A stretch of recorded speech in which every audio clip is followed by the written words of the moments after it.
वो विद्वान थे, लेकिन आचार्य महाराज ने कुछ कहा नहीं, कुछ बोला नहीं। उन्होंने वो कहावत सिद्ध कर दी कि कस्तूरी को यह बोलना नहीं पड़ता कि मैं असली हूँ, उसकी सुगंध बता देती है कि मैं असली हूँ। आचार्य ने कुछ नहीं कहा, कुछ बोले नहीं, कुछ नहीं किया। मात वो चलते गए, वो चलते गए, पीछे मुनि विरोधियों का काफिला मुनि भक्त बनता गया। मुनि विरोधियों का काफिला मुनि भक्त बनता गया। वो चलते गए और ऐसे चले कि आज वो हर व्यक्ति की मुंह जबान बंद हो गया। और आज ये नारा जो बंद हुआ है कि पंचम काल में मुनि नहीं होते हैं, ये नारा पलट करके आज ये घोषणा है कि पंचम काल के अंत तक मुनि होंगे।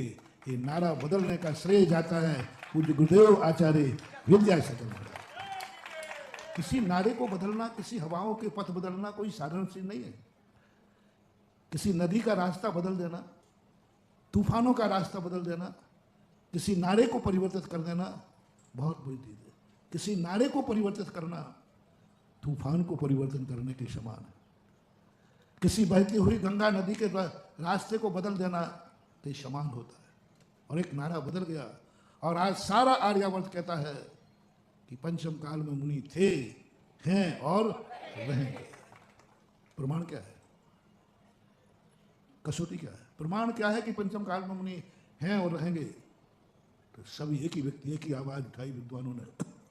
पंडित जी कैलाश चंद जी शास्त्री जो मुनि विरोधियों में थे, जब आचार्य श्री का दर्शन किया तो उन्होंने घोषणा की कि मैं दावे से कह रहा हूँ पंचम काल में मुनि थे, हैं और रहेंगे। प्रमाण क्या है? बोले आचार्य विद्यासागर महाराज प्रमाण है। आचार्य विद्यासागर उच्च चौराहे पर खड़े थे जहाँ सब तरफ से नरावन होते। उनके पास कोई आलम्बन नहीं था। साधु आलम्बन भूत हो जाता है, वहाँ साधुता कमजोर हो जाती है। और हमारे आचार्य श्री सदा निरालंबी रहे। उन्होंने किसी का आलम्बन नहीं लिया, किसी समाज का, किसी श्रावक का, आप लोगों का तो छोड़े, हम शिष्यों तक का भी आलम्बन उन्होंने नहीं लिया। वो अपने आप में एक स्वावलंबी थे, वो अपने आप में एक समर्थ थे, वो अपने आप में खुद इतने समर्थ थे कि उन्हें किसी की आलम्बन की जरूरत नहीं थी। वो स्वयं बोधित थे, वो स्वयं बुद्ध थे। जो स्वयं बुद्ध होता है उसको कोई संबोधन नहीं करता। वो स्वयं अपने आप से, आचार्य श्री हमेशा स्वयं बुद्ध के समान थे। वो स्वयं अपने आप को संबोधित करते थे। स्वयं आपका स्थितिकरण वात्सल्य जितने भी अंग होते हैं, उन सारे अंगों में आचार्य श्री का स्वयं का अंग था। प्रत्येक बुद्ध, बोधित बुद्ध का लक्षण उनमें देखने में नहीं आया।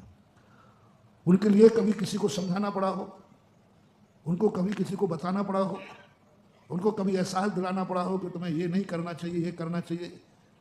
ऐसा दिन, ऐसा समय मैं अपने 40-45 सालों से, सन 1978 से गुरुदेव से परिचित हूँ। कई बार समझाना पड़ता है कि उनको ऐसा करना चाहिए और ऐसा नहीं करना चाहिए, लेकिन आचार्य श्री के इतने सालों में मैंने कभी नहीं देखा कि किसी को उनके लिए किसी ने समझाना पड़ा हो, किसी को बताना पड़ा हो कि तुम्हारी चर्या ऐसी होना चाहिए। क्योंकि किसी बताने के पहले वो जैसे बताने जाएगा तैसे वो उसी चर्या को पालन करते हुए पाए जाएंगे। अब क्या करोगे? तुम जाओगे संबोधन करने के, मैं आचार्य श्री को संबोधन करूंगा कि आपको ऐसा करना चाहिए, आगम में लिखा है, वो बोल ही नहीं पाएगा। उसके पहले ही आंखें कह देगी, देख ले तू क्या बोलेगा। उनकी चर्या उसी की चल रही है। तुम सामायिक देखने गए, वो सामायिक करते मिलेंगे। तुम प्रतिक्रमण देखने गए, प्रतिक्रमण करते मिलेंगे। पंडित जी जगमोहन लाल जी शास्त्री बोले हमने जो आचार्य श्री को देखने गए उसी चर्या में उस दिन वो पाए गए। मैंने सोचा प्रतिक्रमण के देखे तो प्रतिक्रमण कर रहे थे। मैंने सोचा कि आहार चर्या देखें कैसे, तो वो आहार चर्या देख रहे थे। है ना, जो चर्या वो दो देखने का प्रयास किया, आचार्य श्री उसी रूप में दुनिया को दिख जाते थे। ऐसे महान संत आचार्य श्री, वो आचार्य श्री थे। मैं उनके पुण्य को नहीं मानता हूँ। आचार्य श्री से बड़ा पुण्य यदि किसी का है तो हमारा और आपका। आचार्य श्री तो पुण्य और पाप से बहुत परे है।